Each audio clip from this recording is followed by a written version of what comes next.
Good morning and welcome once again to another session of press briefing by the United Workers' Party today, the 8th of October 2024. And as we reflect upon the long holiday weekend, today we are here once again to speak and to highlight the issues that confront us in this country. And high on the list is crime. Crime at all levels and in all formats within our society. We have witnessed an unprecedented level of crime in this country.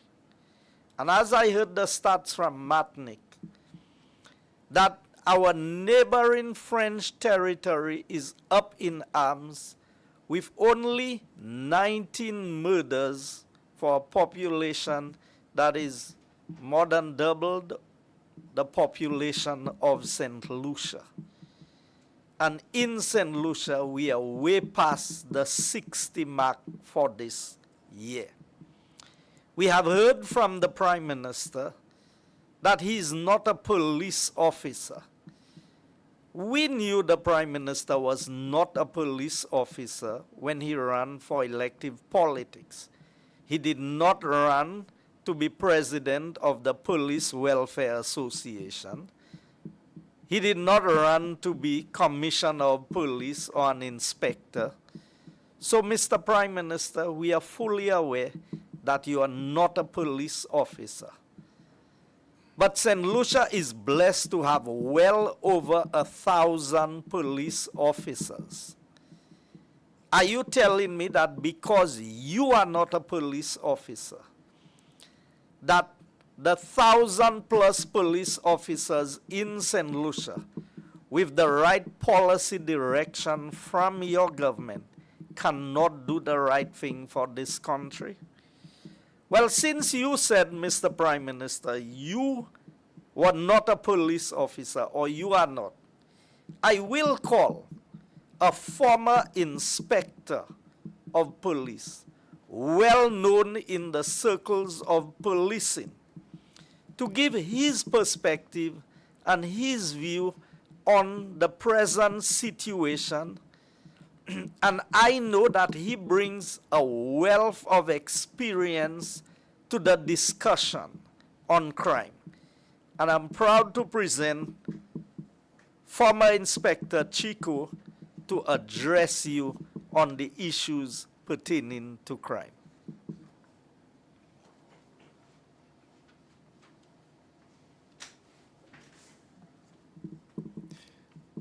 Good morning, everybody. And thank you, Mr. Joseph, for the introduction. As Mr. Joseph said, I want to address today on the issue of crime.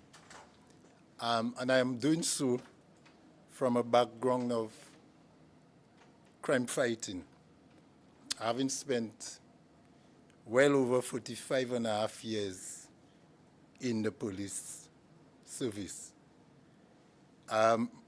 My perspective would be I'll give a historical background from when I first entered the police force into present day, how we are able to cope, what advances have we made, if any, and what we need to do. And at the end, I'll end my presentation with some recommendations in moving forward so that we can have a more stable society, we can have a more robust crime fighting effort. I came into the force in January of 1989.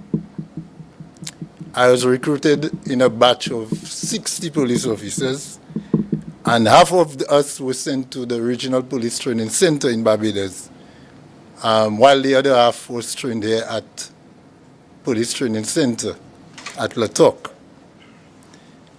On On our return to St. Lucia, after 6 months of initial training, what we were exposed to and how we were deployed would form a very integral part in how we were able to fight crime from that time moving forward. At that time, 1989, 1990, it was much different from our present day situation. The most prevalent offenses at that time were threats to kill, threats on persons, persons making threats to each other. I or I will cut your throat, I will harm you, or trespassing offenses, crimes against property, or interfering in motor vehicle. Basically, those were misdemeanors at the time. We are mostly confronted with misdemeanors, which is lower level crime. But gradually, by the next decade, we're talking 1989, when we look at 1999 to 2000, we saw that dramatic shift in the general behavior, criminal pattern, in the general behavior of people, where we started having an escalation of crime. The normal threats to kill actually became assaults on persons, where persons are actually physically harming others. The normal assaults on persons became grievous harm and maim and so on, inflicting injury on others. And we had robberies resulting from stealing, which was common stealing at the time in the earlier years, where persons would come to your yard, carry away something that you didn't give them, like your mangoes, which is pretty elastically. They would carry something that they can afford to carry from your home to sell. This gave rise to burglaries. And then you have robberies, which eventually came, persons were robbing persons initially with knives. What do you have now? You see persons actually committing aggravated robbery, which is persons are coming to you with guns and inflicting harm to you or even taking your life after they rob you. So we saw that gradual shift from the early 90s into 2000. By the middle of 2010, what did we see? We saw the emergence of gangs in the community. Unemployment played a major factor in that. And you had persons who were unemployed, hanging on the blocks, not gainfully employed. And you know the story. An idle mind is a devil's workshop. Those guys would, because of the frequency they meet very often at the locations, they would form gangs. And then we saw that breakdown of society. What was the police doing during that time? The police had its fair challenge at that time. We, in the earlier days that I spoke of, 1989, 1990, at that time I can recall very well, there were barracks accommodation for the police. At police headquarters, that barrack building that was torn down in 2021, there were barracks available. So what you found was that the officers who worked or lived out of the city in the rural areas, who worked in castries, they would not travel every day after the tour of duty. They would spend the night and they would be in the city. For that reason, there were more police presence within the city.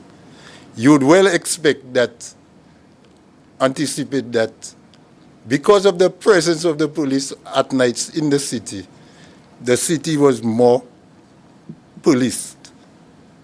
Unlike today, there are no barrack accommodations. As soon as officers end their tour of duty, they have to leave. They have to travel down to Vieux-Fort and to Soufrière and the outskirts of town. I can recall one of the recommendations made very early at that time, in the absence of the barracks, was that police officers were given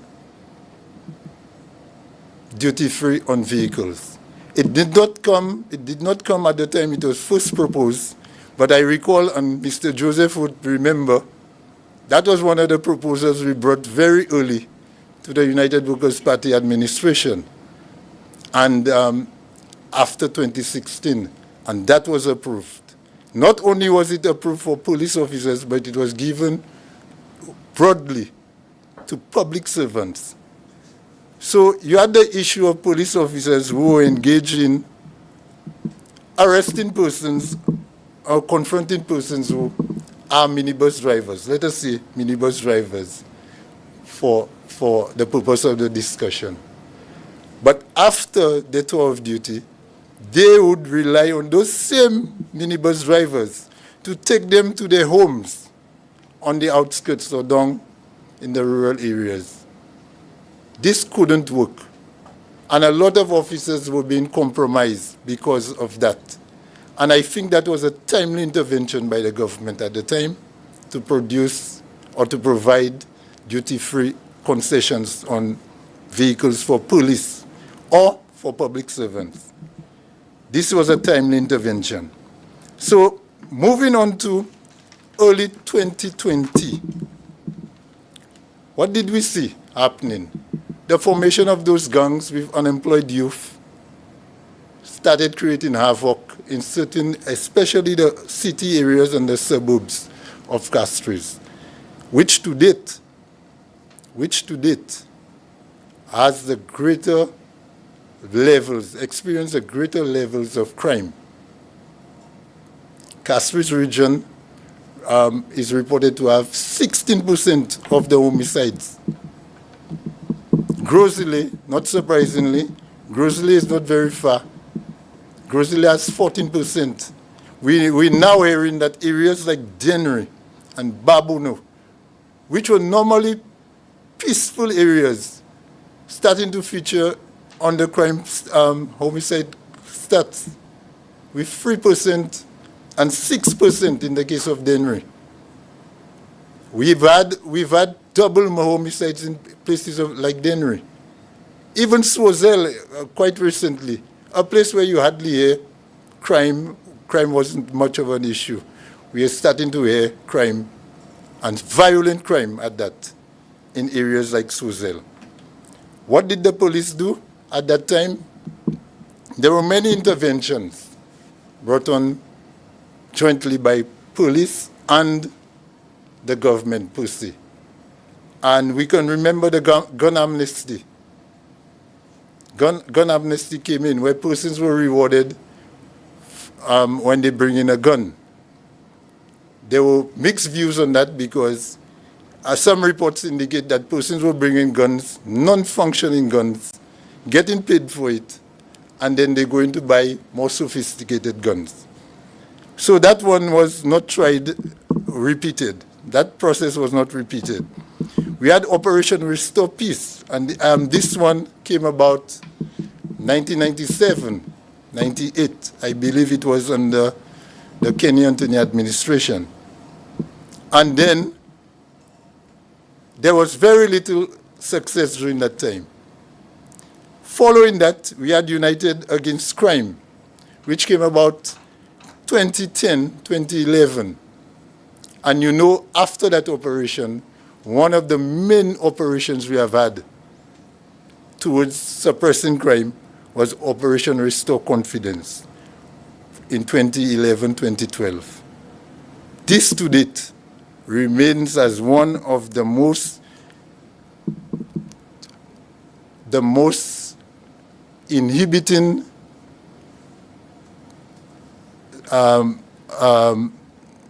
operation on the police force agenda. This has not been resolved to date. And we're talking 2012 and we're in 2024. We're talking 12 years. As a matter of fact, a number of officers are still on suspension from this operation. Many of them have not moved from the rank that they were at the time. And we're talking about rank of corporal, sergeant, and inspector, which is middle management. So all those officers are out. They have not formed part of the crime-fighting effort for the Royal St. Lucia Police Force in the last 12 years. So that is affecting greatly the performance of the police. We had a situation where anti-gang legislation was introduced in 2014, again by the Kenny Anthony administration. To date, we have had very little success with the prosecution of gangs, because you and I both know that while we hear what we hear on the street of certain areas that's under the control of gangs, there is no established gang per se in St. Lucia. If you speak to the average police officer, he will tell you, yes, he's hearing the names, the 6 and the 7. Now I understand there is 14. I don't know if you just add 6 and 7 and get 14. I don't know how they come up with the names. But if you go around and you ask persons, well, where are the gangs? Where do they live? Where do they operate from? There is no established system of the gangs.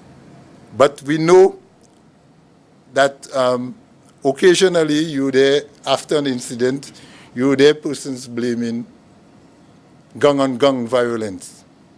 Either the city boys against boys from, or men from outside the suburbs of Castries, as far as probably Ancillary, Jackmel area, Marigot. That's what we heard. Other interventions that were brought in by the police were penalties, stiffening penalties for firearm possession. The latest, I believe, firearm possession, the penalty for firearm possession moved from $50,000 to $100,000, or in the case of imprisonment, 10 years to date. And that has been a number of years to date. Nobody has been sentenced to 10 years for any firearm offense. Not even persons who have had more than one conviction for firearm possession. So is it something that we're doing wrong? Is it the legislation that needs changing? Those are questions that we have to answer ourselves. Recent reports indicate that small island states like ours lack the infrastructure capacity and the personnel to actively or to effectively deal with gang legislation. We have an increase in firearms. I mean, you can almost 60% of the homicides, according to the latest statistics, are gun-related. We ask ourselves, where are those guns coming from? Most scholars would tell you porous borders, because we have all the coves and inlets on our coast, so persons can come in from Martinique, St. Vincent, and other regions. That is what is claimed. But what's about our ports of entry? We know that we have had incidents where we have actually recovered firearms in barrels, in containers coming into the island. Those are ports of entry? Where are the scanners? Where is the canine unit? If those firearms are out there and persons are using them, what happened to our canine unit? Where are the drug sniffing dogs? Where are the firearm sniffing dogs? I know in recent times, and just before I left office in 2021, I had matters where I personally dealt with the use of the canine unit. And I know how effective the canine unit can be in deterring crime. It saves a lot of time. The police, when they go on a search, it can save us a lot of time time in our operations, because the dog would get those firearms, recover those firearms or drugs within minutes. But we have to employ the necessary measures to get to raise our effectiveness. In recent times, and up to the latest crime statistics provided by the police for 2023, we saw an increase in murder and sexual offenses in St. Lucia. And those were the only two offenses that the police claim where there were increases. The others, like robbery, burglaries, there was a slight decrease in robberies, burglaries, and narcotic offenses. Stolen motor vehicles, which was a very big challenge in recent times, had some decrease of 5% over the last year. Like I said earlier in my presentation, most of the murders occurred within the northern sector of the island, followed by Vieux-Fort being the southern section. We have areas, like I said, in Babono, Mikud, and Dennery, which were not traditionally hotspots. But we can recall very recently the government taking a very bold step in declaring Vieux-Fort as an escalated crime zone because of the number of incidents of violent crimes in that area.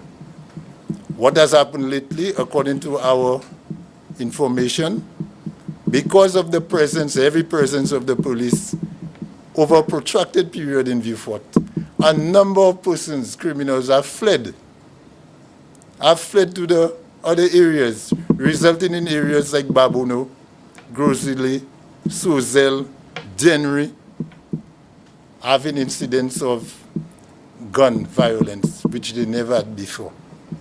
So those were the developing trends we noticed in the crime.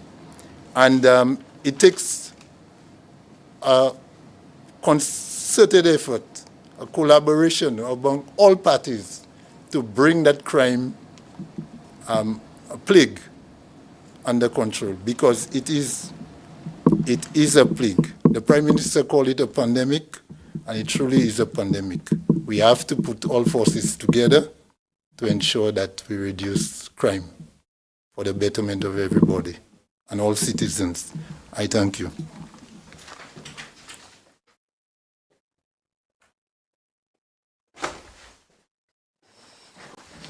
Thank you very much, former Inspector Chico, for such a comprehensive overview of policing. And if all of that information is readily available, why isn't the government crime fighting strategy working? Because we definitely have a crime crisis on our hands. We did not have control over COVID as much as we wanted globally We did a fairly good job as the United Workers' Party government to manage the COVID situation at the time. But if the Prime Minister is going to conclude that we have a pandemic or why isn't what they are doing working?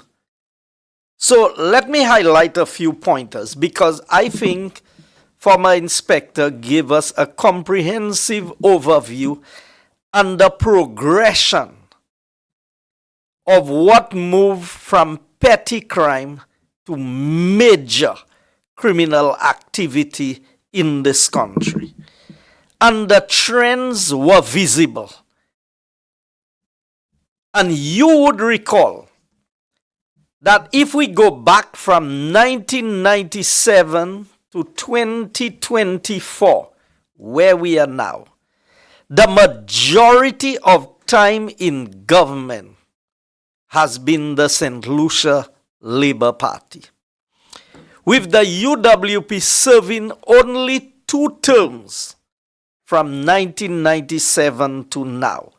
So it means that every young man who was born from 1997, who would be about 27 years old, would have grown primarily under the leadership of a Labour Party government.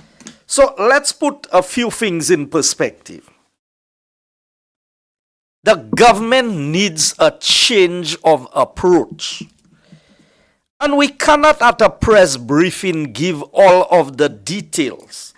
But when the opposition will give suggestions to the government that the Prime Minister himself indicated would end up at Deglo, and we know what's at Deglo, the garbage dump, it means that he is not willing to take the advice or the suggestions of the government or the opposition.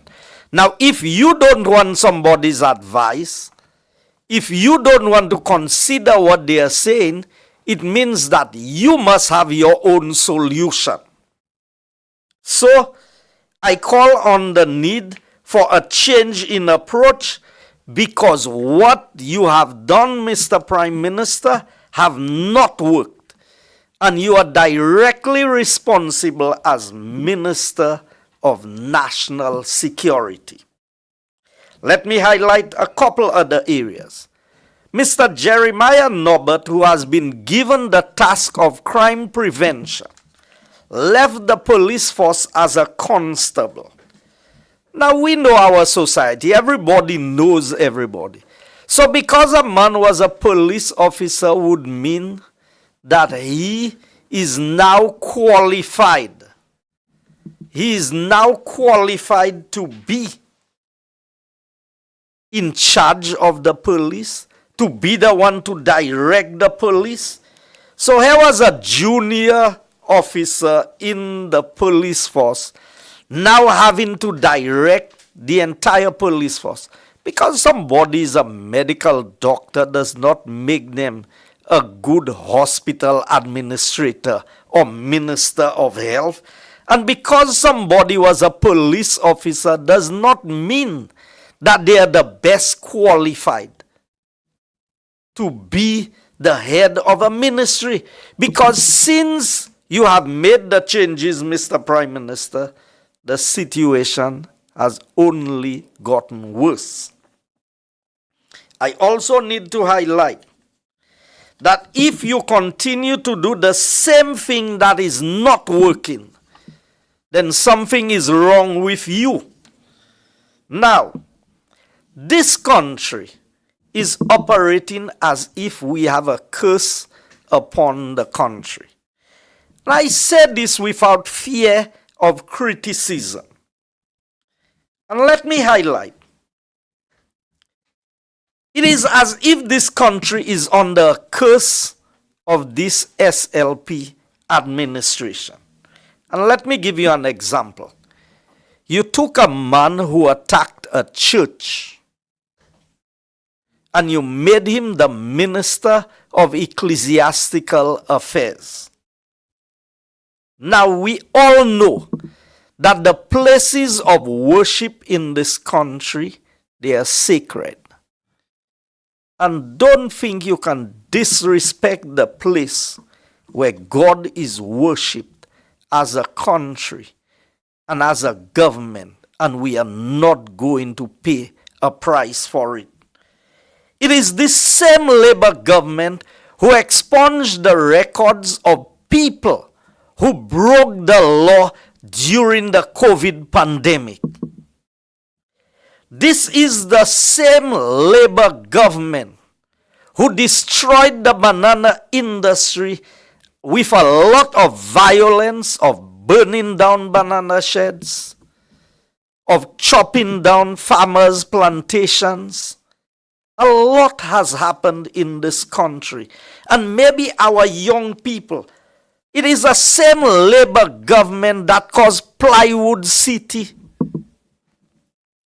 So the bulk of national violence in this country has been spearheaded by a St. Lucia Labour Party, especially when they are in office. And so that is why I call for a collective approach. The United Workers' Party, we are calling on all St. Lucians, regardless of your political persuasion, your religious belief, your ethnicity, the color of your skin. St. Lucia needs to be rescued from this present crime surge. And we are calling on all persons because it is obvious the government has failed, the government continues to fail. And I will close on this point. Where is Tyson? As we heard from the stats, more than 60% of the homicides are gun-related. How did all these guns get into St. Lucia? We had the K9 unit, we had the metal scanners. The Prime Minister, in his lack of wisdom, said that $40,000 was too much to pay for a functioning K9 unit which was able to pay for itself through the interventions made by the K9 unit. So the government didn't have to take tax money. The proceeds from the interventions were used to maintain the K9 unit. As everything else with this Labour government, there is more talk about Tyson than there is work. Has Tyson done a day's work so far? Have we seen one result from the engagement of Tyson? There are rumors that Tyson has gone back to Martinique. There are rumors that Tyson only understands French and has not been able to be taught the English language. So, to give the specific comments, what is it that is going on? While this is happening, people are dying, people are being robbed, people are being hurt in this country. And Mr. Prime Minister, we cannot sit by and wait on you to solve the problem because it is obvious that your formula is not working. So I am calling on all St. Lucians that we will take the appropriate measures.